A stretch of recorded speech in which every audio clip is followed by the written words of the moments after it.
Merci beaucoup. Je vous remercie.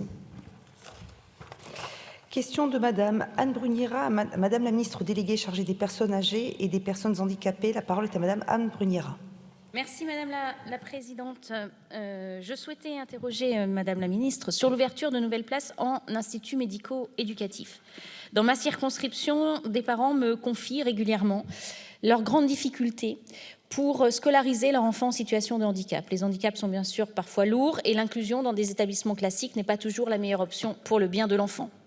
Si la loi de 2005 reconnaissant à tout enfant porteur de handicap le droit d'être inscrit en milieu ordinaire a permis des avancées importantes, nous ne pouvons pas ignorer le fait qu'un environnement scolaire inadapté ne permet pas à certains enfants porteurs de handicap de s'épanouir, voire il peut les faire régresser, ou même souffrir. C'est le cas par exemple d'Adem, que je suis dans le 6e arrondissement de Lyon, ou de Mathéo, qui, en entrant en Ulysse au collège, à Villeurbanne, a fortement régressé et aujourd'hui nous cherchons une place en IME pour lui.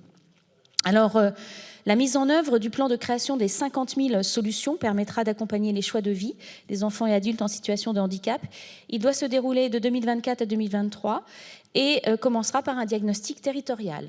En Auvergne-Rhône-Alpes, 134 millions d'euros sont prévus, 50 millions pour le montant école, et nous savons d'ores et déjà qu'à la rentrée scolaire prochaine dans le Rhône, de nombreux postes seront créés, que ce soit en CESAD, en IME, en Ulysse TSA ou en transformation du Ulysse TFC. Mais il s'agit là du volet école et ma question concerne donc le volet médico-éducatif. Je souhaiterais savoir quand seront créées et où de nouvelles places en IME pour apporter à ces enfants la solution qui leur convient dans le Rhône. Je vous remercie. Je vous remercie. La parole est à Monsieur le ministre délégué chargé de la Santé et de la Prévention. Merci Madame la Présidente. Madame la députée, chère Anne Bruniera, merci de votre question et je vais tenter d'y répondre à la place de Fadila Khattabi qui ne pouvait pas être présente ce matin.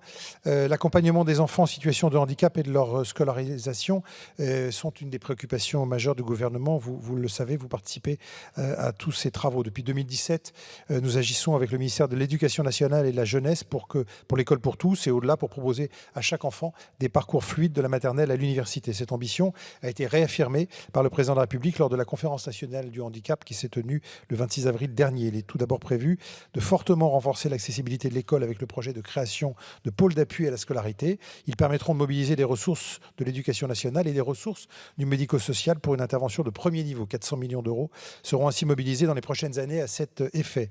Cette mesure s'inscrit dans une démarche de renforcement de la coopération entre le secteur médico-social et l'éducation nationale.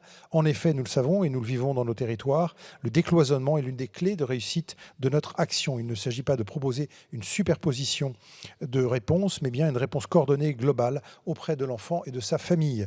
C'est dans cette même logique que nous travaillons à l'implantation de 100 établissements médico-sociaux pilotes dans les murs de l'école d'ici 2027, afin de construire les passerelles indispensables au parcours. In fine, il s'agit de permettre à ces enfants et leurs familles de franchir le même portail, celui de l'école de la République. Enfin, et vous l'évoquez, nous nous sommes engagés à créer 50 000 nouvelles solutions d'ici 2030. La circulaire du 7 décembre que la ministre Fadila Khattabi a adressé aux ARS, aux agences régionales de santé, détaille ce plan et présente la méthode résolument partenariale et appuyée sur la réalité de chaque territoire. Avec 1,5 milliard d'euros à l'horizon 2030, dont 134 millions en Auvergne-Rhône-Alpes, ces crédits permettront de créer des solutions modulaires pour accélérer la transformation des établissements et services et préfigurer une logique de plateforme de services coordonnés avec la personne en situation de handicap. S'agissant du calendrier, la ministre des Personnes âgées et des personnes handicapées s'y engage. Des solutions concrètes émergeront dès cette année, en 2024, grâce aux moyens nouveaux qui seront délégués aux ARS au printemps. Soyez assurés que Mme Khattabi sera vigilante à la déclinaison de ce plan dans le Rhône comme sur l'ensemble du territoire afin de proposer à chacun de nos compatriotes une réponse à la hauteur de leurs besoins et de leurs attentes. Merci beaucoup. Je vous remercie. La parole est à Mme Anne Bruniera. Allez-y. Oui, merci Monsieur le Ministre pour cette réponse. Les familles sont en grande souffrance, les enfants aussi, vous le savez, et vous pouvez compter sur les députés pour travailler avec vous sur ces sujets. Merci. Je vous remercie.